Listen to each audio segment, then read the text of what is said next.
Hello and welcome to the Paranormal NightStalker. This is Joel Walling. Of course, with me as always is Michael Smith. And, well, as you could tell by the title of this episode, we don't have a guest for today. And I guess I'll just kind of jump right in and lead with that because, as many of you know, I live in Canada and not for long. Matter of fact, depending on when you're listening to this, I may either be on a plane or in Kentucky again, back where I was born. So I'm going to try to keep everything as fluidly moving as possible as I get readjusted, but there may be a week or so we end up missing just because, I'm moving about 2,000 and some miles. So, and good Lord, have I got a flight ahead of me. The thing leaves here where I'm at. It leaves Terrace, British Columbia at 6 a.m. and I land in Kentucky at midnight. So basically, I'll be in the air for close to, 18 hours? Yeah, pretty much. You're in the air not on in the ground. In amongst this travel for like 18 hours. And I still can't figure this one out. I'm flying to Dallas. I'm actually going to be in the Dallas-Fort Worth airport. If we have any fans in the Dallas-Fort Worth area want to come, because I'm going to have like an hour and a half to kill in the airport because, it's Dallas-Fort Worth. I have no clue where anything is, and I've never been to Dallas. So I'm just going to keep my ass in the airport so I don't end up missing my flight to Kentucky. But anyway, I will be there and going crazy, probably looking for a place to smoke. But I got like a 5-hour layover in Vancouver, which again, any fans in Vancouver, this is on Monday, March 11th. Show up at the airport. I don't care. I'll sit and talk to you or, figure out something. Anyway, and you might even get a special surprise because possibly Pete, my friend Pete Wren, he's going to be actually, I think, flying this way around the afternoon. So we're hoping to meet up at the airport and maybe get to do a little catch up on ourselves. But, so there may be a period.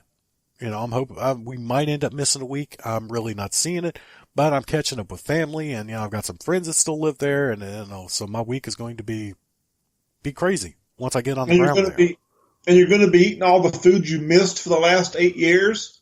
Yeah, that's for sure. Actually, by that time, it will be 9. Yeah, that's right. Whoa, I don't think I didn't think about that. What? I actually think it's going to be 9 years to the day. You're kidding. No. I think it is going to be 9 years to the day. That's freaky. I would have to double check that, but if my memory is right, I either got here on the 10th or the 11th of March in 2010. And I'm leaving on the 11th of March, 2019. So I believe it is going to be exactly 9 years to the day that I arrived in Canada. And speaking for me, you've only been gone 9 years and 28 days too long. Well, this was a journey, and it had a lot of ups in it. I gotta admit that.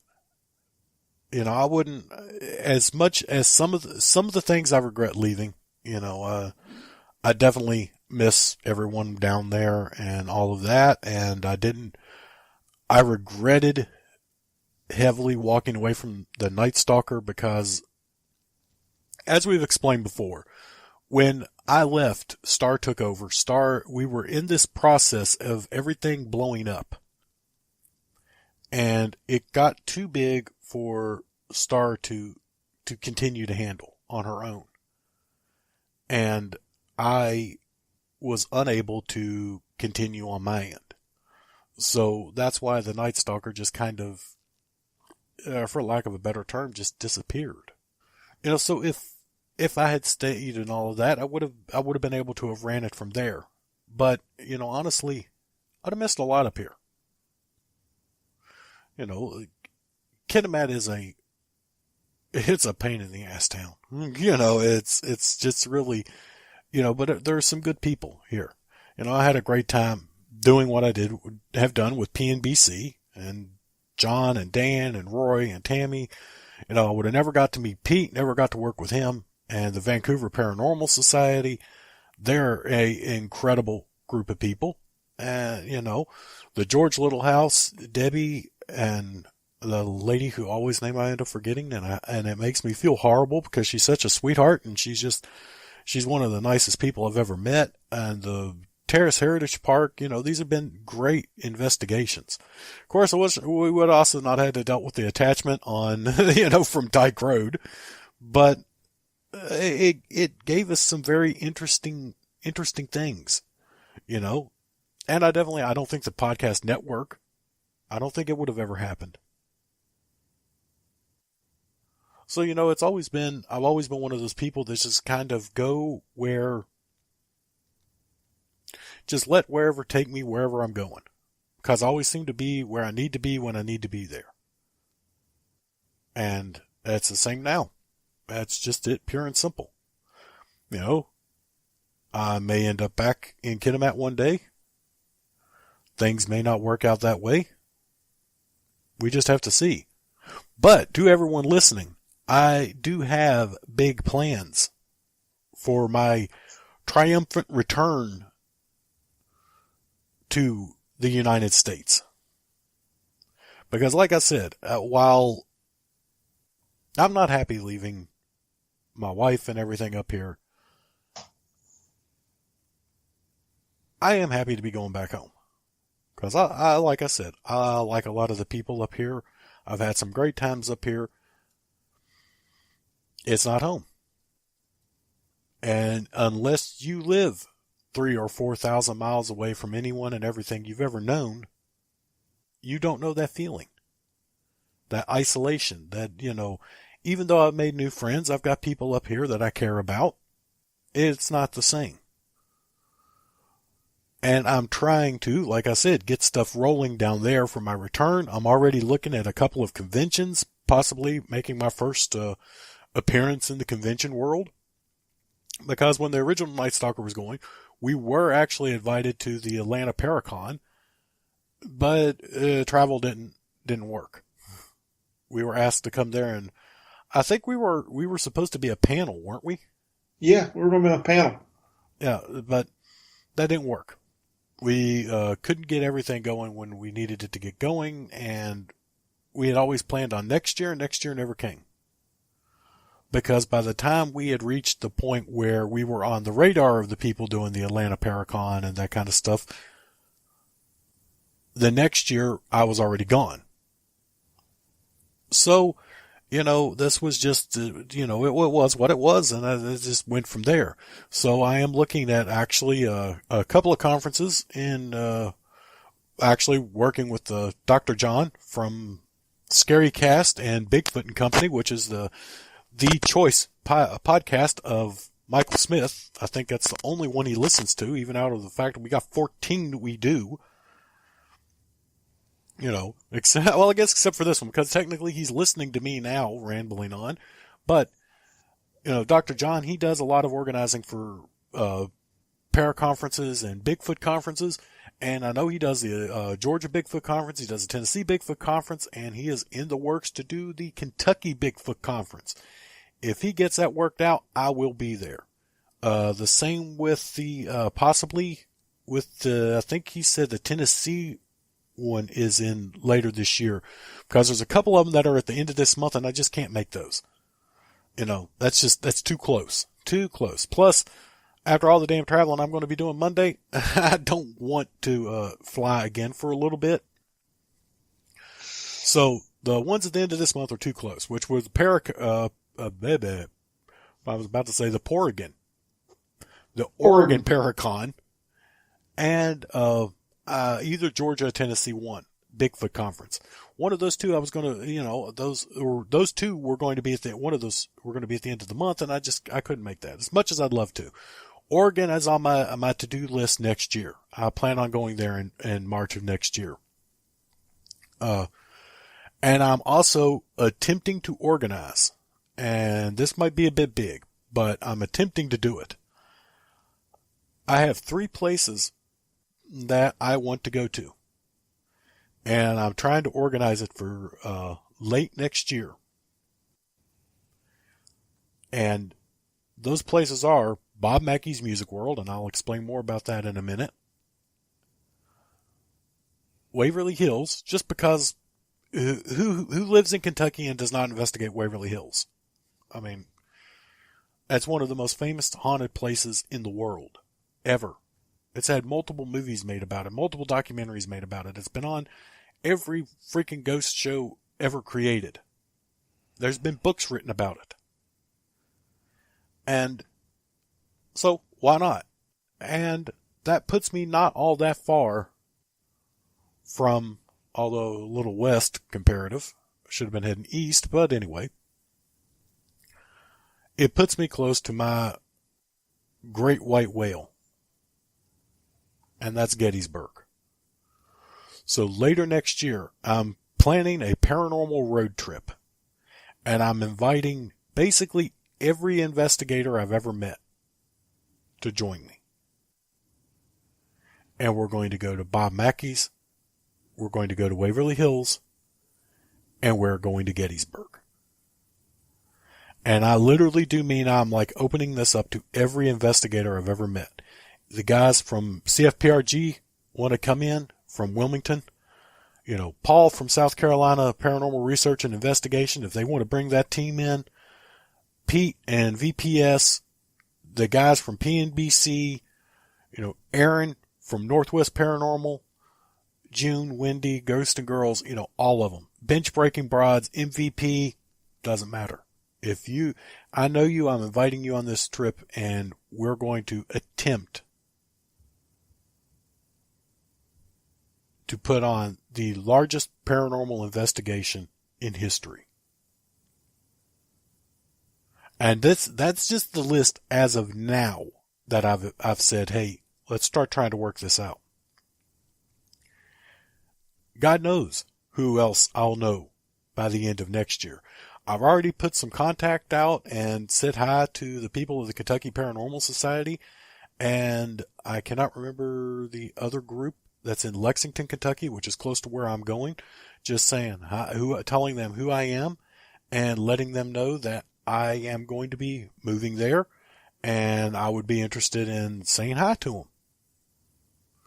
You know, there's enough room in this for all of us, and if they want to do something with me, they want to work together, that's great. If not, oh well, I'll do it myself. I don't care. I'm not that kind of guy. You know, it's not like, and I'm doing this as a professional courtesy. I wouldn't want another investigator coming into where I live, doing stuff without me, at least coming to me and introducing themselves.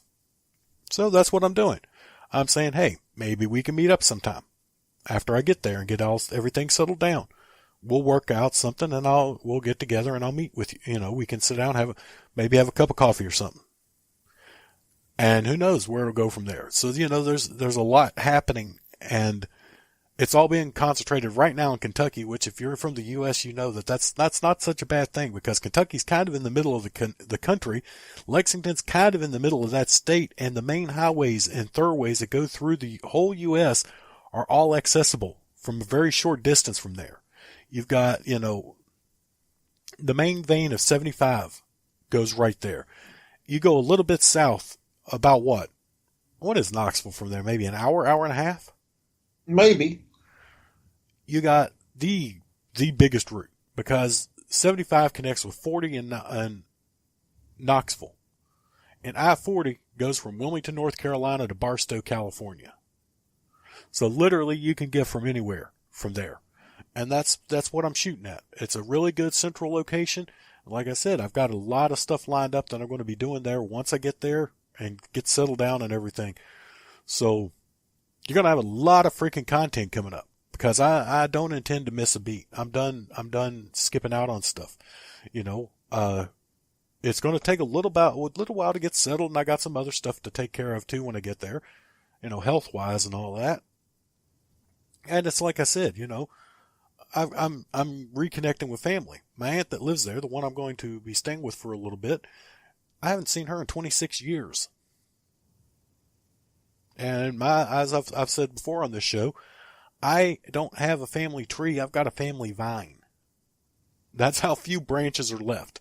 It's not a tree anymore. It's a vine.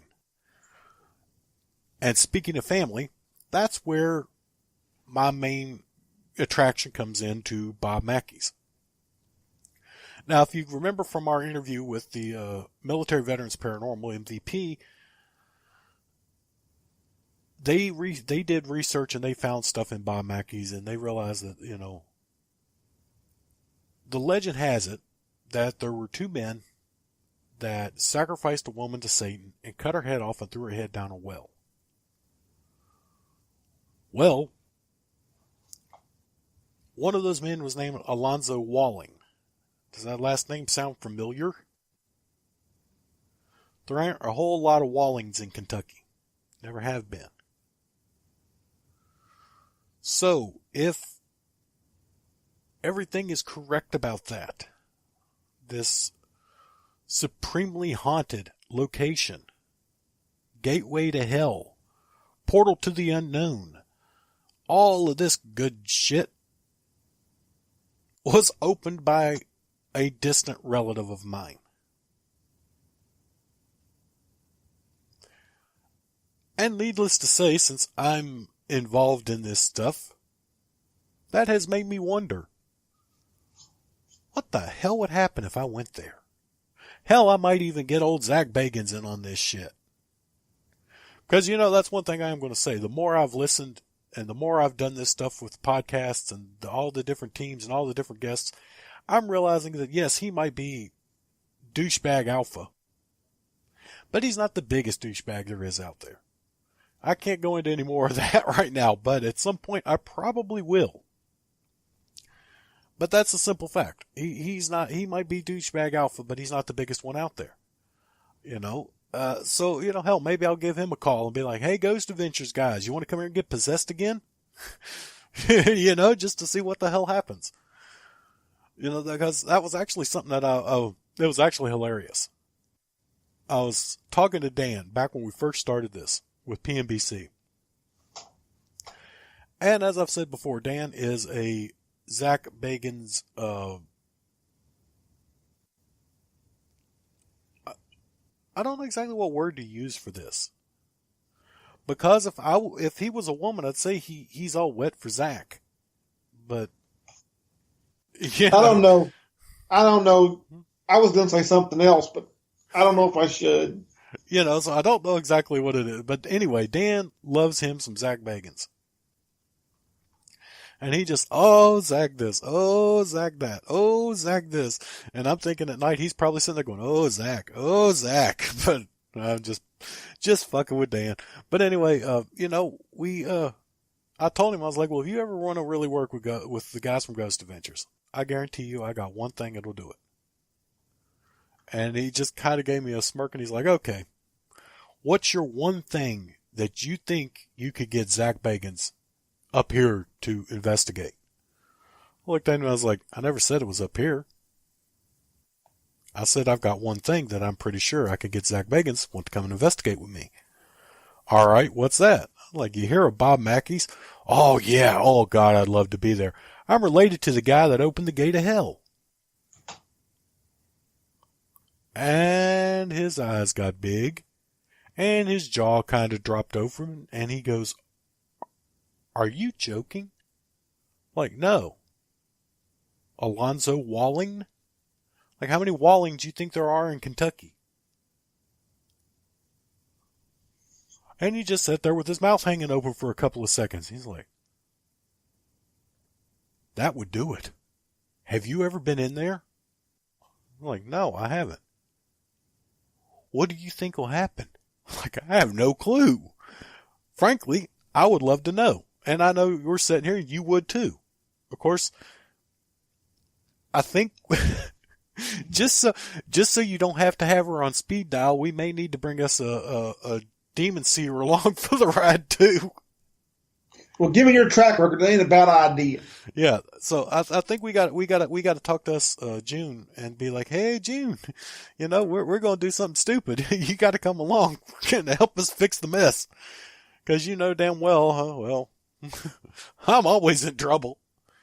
So, yeah, before I go into Bob Mackey's, I think we got to talk to us, the demon seer, and quite possibly get her to go in there with us, or at least wait in the parking lot.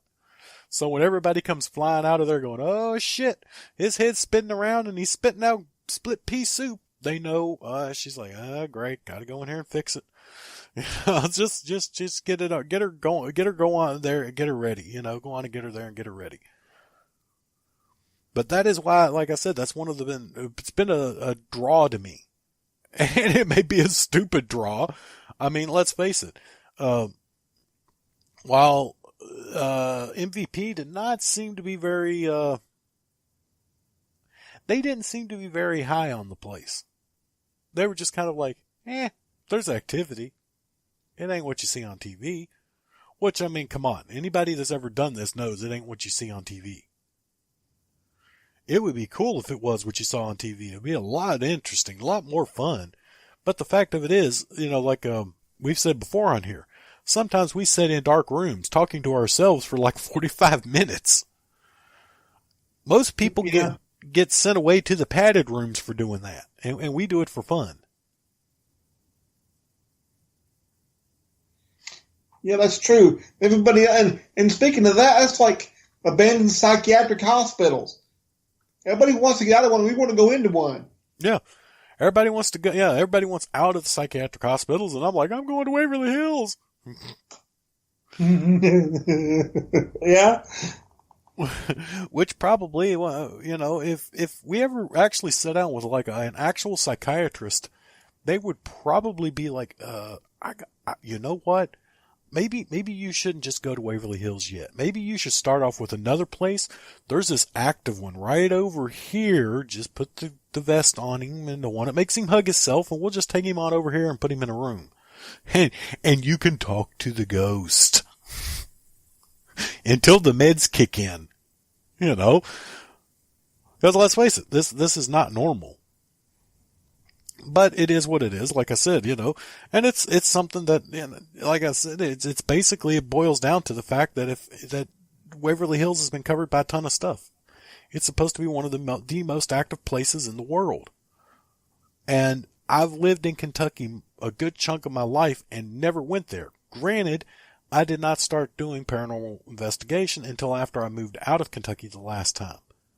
When I moved to North Carolina and met Star. That's when I started doing paranormal investigation. So, that's why, why I never went to Waverly Hills. I did have a group that was there that had offered, they were going into Waverly Hills and they were like, hey, you're welcome to tag along with us. I ended up getting sick before they went one time.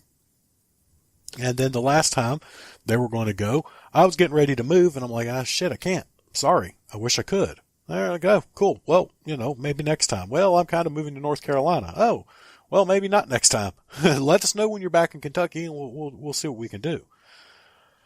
I lost contact with that group years ago. I don't even know if that group still exists. I don't even remember what the name of the group is. So I'm guessing there won't be a next time when I get back. So I'll just try it myself. I mean, let's face it.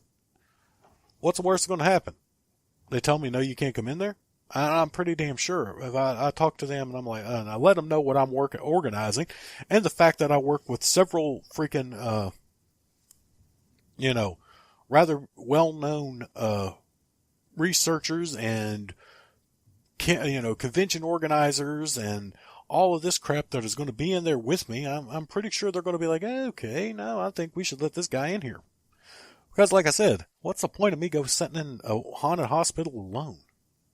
Then I'm just creepy. If we do it all together, then it's fun and it's an investigation. If I do it, I'm squatting, then it's creepy. That's true. Well, this would not be a episode of the NightStalker if we did not motherfucker something. So, motherfucker, here it comes. As I was saying about Zach Bagans, and I can't really go into a lot of detail just because it's got other strings involved in this puppet, and I don't want to piss anybody off. Well, I don't give a shit about pissing people off. I never have, and I never will. But I don't want to shoot anybody in the foot, let's say. But as I said, while dear old Zach is douchebag alpha. Well, actually, he'd be more like douchebag omega. He is. I don't know. You know, He, and the more, I hate to say it, the more I mean, I've never talked to the man, you know, yeah. but I imagine it's kind of like he's like an on-screen persona, you know, and how he is off-screen might be totally different. Whatever he says, I don't know. I mean, I certainly don't agree with some of the leaps of deduction they make when they investigate on TV about what this means and what that means. And I think their SOS camera is a bunch of crap. I'd have to be shown something besides a stick figure in the middle of a room full of furniture that makes stick figures, because we tried that. But that being said, I mean, you know, he makes no apology for what he does. I mean, he has his museum and stuff, and you know, and he's charging people to go in there. That's fine. He's written whatever he's done. He's got the TV show and all this stuff. I mean, you know, it's a business for him. It's not research for the sake of research. It's his job, you know. And it doesn't matter if people really like what he does or not like what he does. Because the same people that go on Twitter, I guess, and rant and rave about him, he doesn't care. You have to have thick skin, you know. Oh yeah, because you know that's actually one of the things I've always got to give him some props and respect for.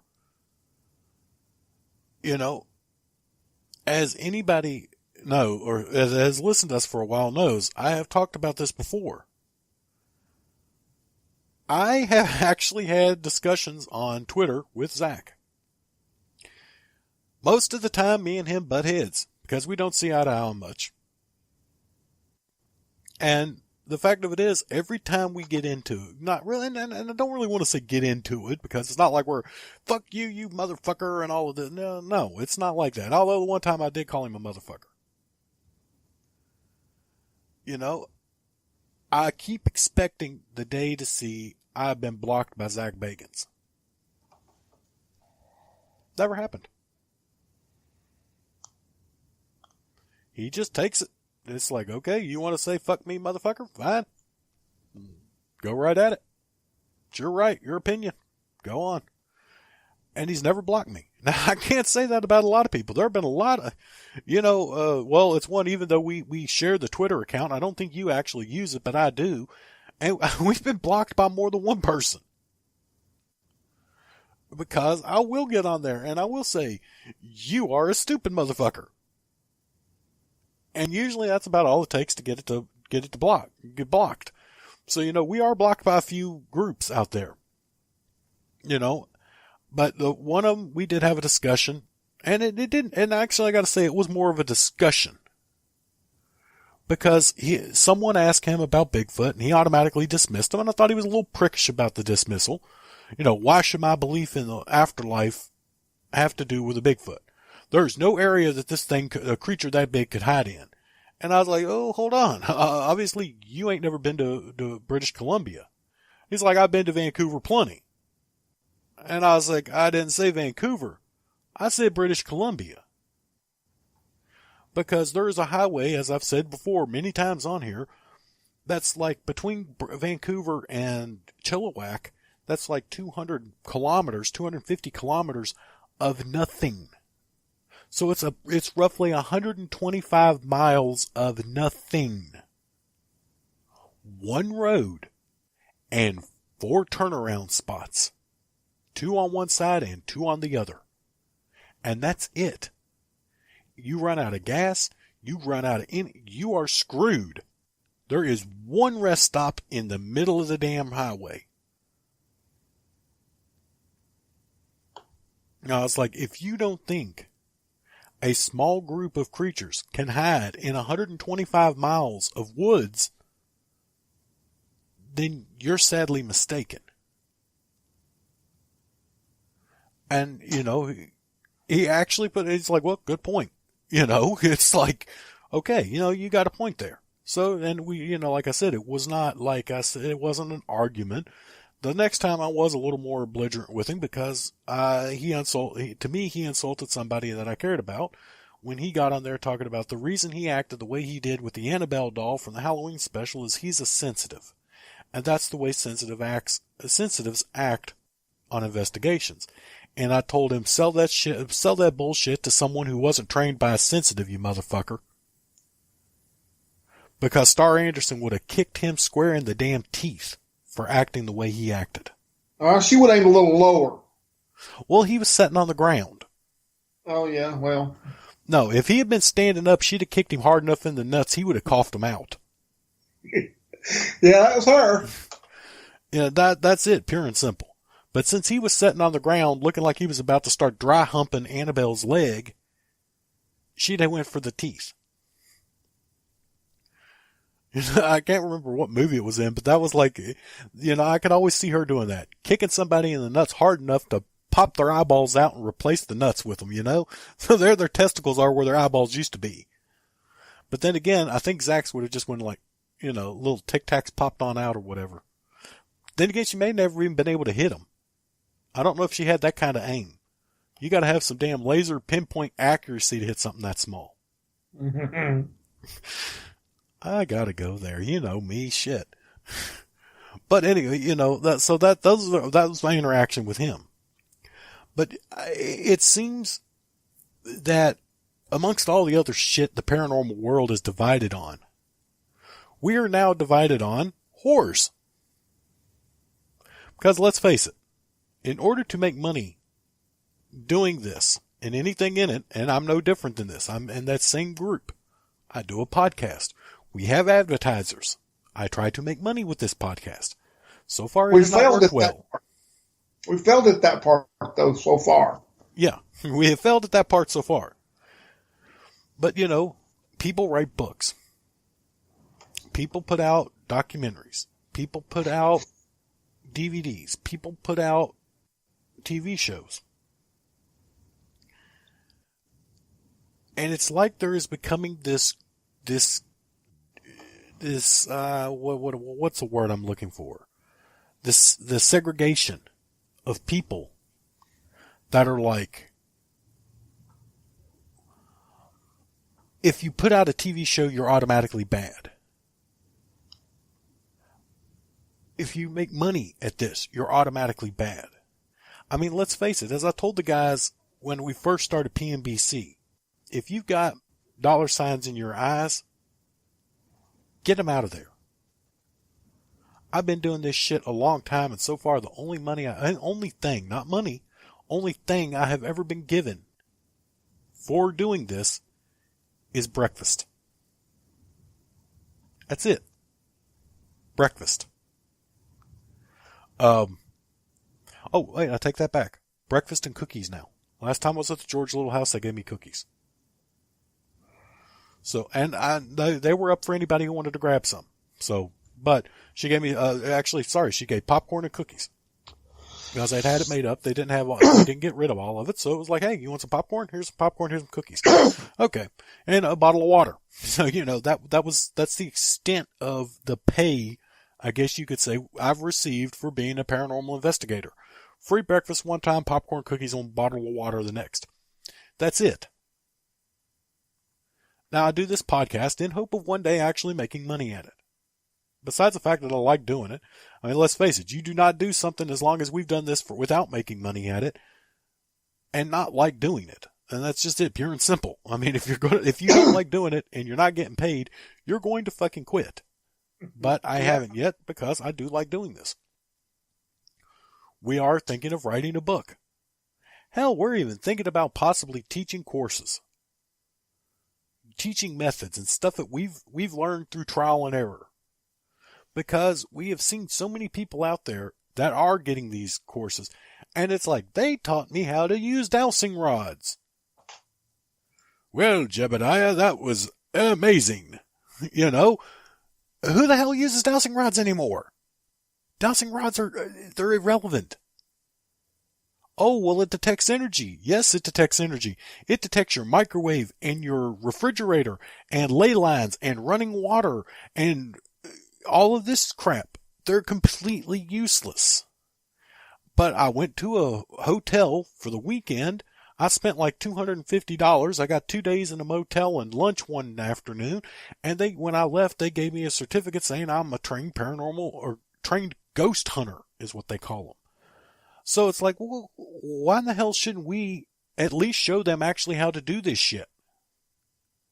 And actually show them that dowsing rods are not the best idea. And if you run in with a K2 meter and every little bink and bonk on it makes you go, oh my God, there's a demon here. You're retarded. So yeah, this is something that we're playing around with for the future. Like I said, I'm going to conventions. I'm going to make up some t-shirts, some hats, stickers, shit like that, and sell them at the conventions. Because why the hell not? I mean, can you think of any other thing that you can put 10 years in and get next to nothing out of? The whole thing of it is nobody actually starts in this business and stays long, because there have been plenty of people that have started in it, but they all wash out pretty damn quick when they figure out there's actually a hell of a lot of hard work that goes into doing this, and you don't make money at it. So they don't last long. I got a guy that used to work with Star. Great example of that. Since I've known him, he has been a telemarketer, a movie producer, a television producer, an events coordinator, a paranormal investigator, and now he's an online gamer. Okay? That's 6 things in about, I'd say maybe 15 years. He jumps from one to the next, one thing to the next, one thing to the next, one thing to the next, because he's trying to make a fortune at something. It's not that he likes doing it. It's not that he loves what he's doing. It's that he's trying to make it rich. And hey, if he makes it rich, go for it. If not, go to the next thing, because that's all he's interested in. He lasted in the paranormal roughly 2 years. And to be blunt about it, I'm surprised he lasted that long, and then if he hadn't rode in on my coattails or flat outright tried to steal my shit, he probably wouldn't have made it as long as he did. Because he did do that. And I reminded Star of that quite frequently, because when she first said she started working with him, I was like, if I was there, I would beat that guy within an inch of his life, because I don't like the prick. But he did good by her. And we did actually come to a common ground. I had known him before. See, that's what everyone kind of forgot. Me and him knew each other from before. Because I actually worked at the same place. He was a telemarketer, and I trained his ass. So, we knew each other well before he got involved in the paranormal. I was already established. First thing he did was he had somebody copy my site exactly and change the logo, change the name. That's it. And upload it and say it was theirs. Well, motherfucker, that don't work. It's just shit like that. But like I said, he kind of pulled his head out of his ass, got his shit together, did a lot of great things with Star, really helped promote the NightStalker and move it to another level. We were all working together good. And then he took his ball and went home and started into something else. I think he went back to being a movie producer, and that didn't work out because nobody's ever heard of the motherfucker. His name's Mike Roberts, if anybody's interested. So that's at some point in doing this, you wouldn't mind making $1 or 2 at this. It might not be retirement money. It might not be life altering, forever changing money. But at least to pay enough to pay for some new equipment, some gas, and maybe get a hamburger on an investigation. That's about all you can hope for. And if you are one of the few that make it on TV, don't bullshit your shit. Just do it right. Do it. Show it what it really is. Put it out there for what it is and make money if you can do it. By all means. If you are going to bullshit, if you are going to do this as an actor, if this is just a TV show, then say it is. Say, hey, nothing you're about to see is real. This is a fictitious TV show. We are playing characters. This is no different than watching The Exorcist or The Conjuring or anything else. But don't go on here and dog people that do other things to make money in this. The people on TV don't need to be bitching at the people that write books. The people that write books don't need to be bitching about the people that are on TV. Because the simple fact of it is, it's all the same fucking profession. We're all whores. It's just if you're in a brothel or on the street corner or on Craigslist. You know, it's still whoring yourself out there for profit. So you cannot bitch. If you write a book, you can't bitch about somebody who does something on TV because you're writing a damn book. You know, it started at the very beginning of all the paranormal stuff. Everybody that has ever done anything with the paranormal has done something to do it to make money. They've either succeeded or they haven't, but that doesn't mean they haven't tried. We have tons of people on YouTube. We have literally thousands of books written every damn year. Well, it's like I said, it doesn't change. It is still the same thing. You're still getting on your back or on your knees and working for that money. So you cannot bitch from one to the other. And like I said, you can go all the way back. Even let's call in probably the best known of the paranormal investigators. And I'm not even talking about Taps. I'm talking even further back. The Warrens. Well, granted, they didn't have a TV show. They sure as hell wrote a lot of books. They had their names connected to a lot of movies. They were on interviews for Dateline and 2020 and 48 Hours and all of that stuff. And if you think they didn't get paid for every damn bit of that, you are sadly mistaken. They got paid for every damn thing they did. For every shit they took and every word that came out of their mouth, they got paid. Whether you think they're the real deal, the greatest thing since sliced bread in the paranormal, or you think they're completely and utterly full of shit, the fact of it is, everything they did, they got paid. You know, you can go even further back to the people who did, like, the original ITC stuff. They were paid by someone to do it. And then when they did get something, they were paid to show it to other people. Nobody in this worked for free. Yes, our investigations we do are free. And if you charge for them, fuck you. That's all it is to it. If you charge for an investigation, fuck you.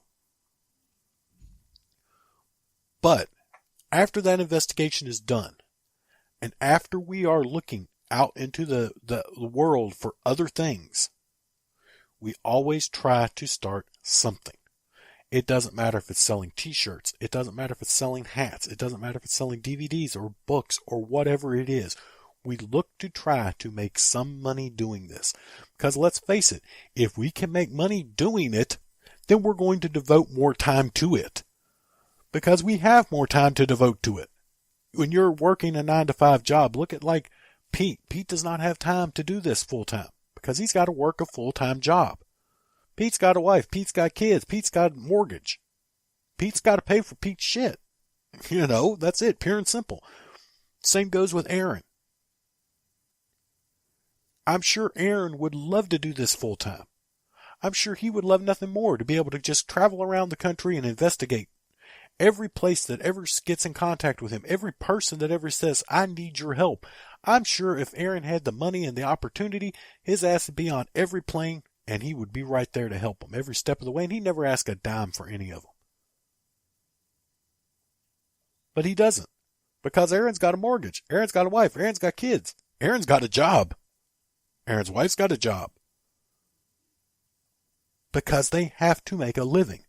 Look at June. June Lundgren, podcast host, international author. She has been on bestseller lists. She still works every day as a nurse. Yeah, Again, I mean, you know, if you could make that much money doing this stuff, we'd be doing it. Yeah. So I guess it's the paranormal version of penis envy.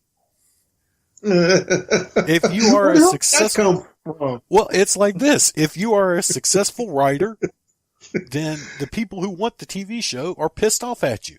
If you are a successful TV show person, the people who are not successful writers are pissed off at you. So it's like the pocket rocket standing next to the howitzer. They're just like, fuck you. You know? That's the only thing it can be. It's the paranormal version of penis envy. I guess.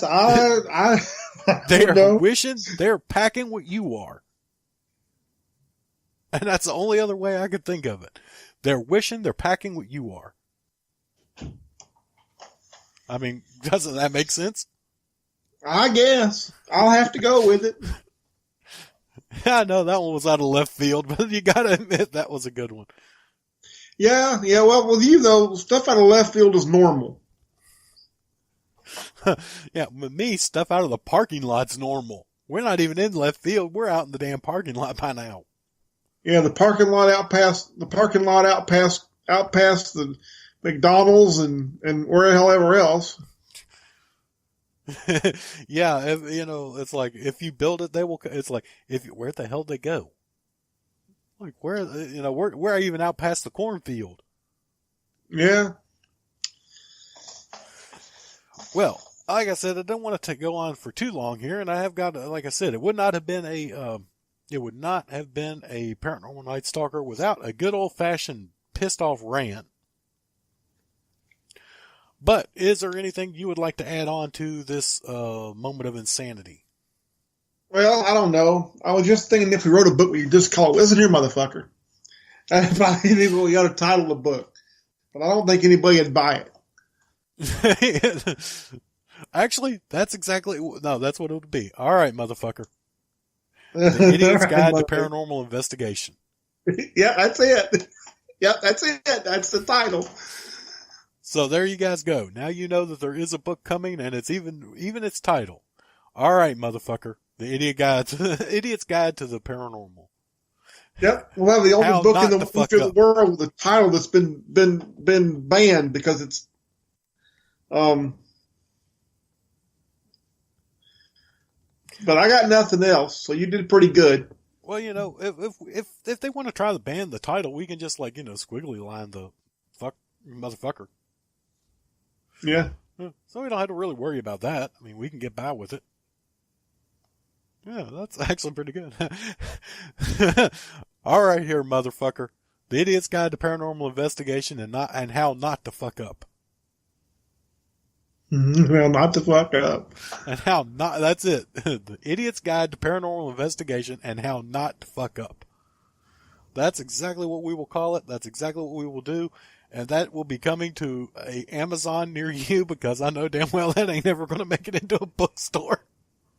No, not hardly. We ain't going to be at Barnes and Noble. And I'll promise you this. If by some miraculous chance we do make it to Barnes and Noble, I will set out on the curb in front of that fucking store and sign every damn copy of that fucking book in there. Yeah, I would too. That would be, and it would be, and I can even tell you the inscription now. You have got to be shitting me. Because that's all it could be in. It's like, oh my God, you're an international best-selling author. You're in Barnes and Noble. You have got to be shitting me. Because that'd be my only reaction. We'll be lucky to get on Amazon. Oh, they let everything on Amazon. That's what I mean. But all right. Well, then, for coming through this very of insanity for 1 week, we want to thank you for joining us. Hope you have enjoyed this rambling of two rather insane individuals. And remember, coming soon to Amazon. All right, motherfucker, the Idiot Guide to the Paranormal Investigation and how not to fuck up. But until the time that comes out and until I talk at you all again, I hope everything goes great and you have a great weekend. We will talk again soon.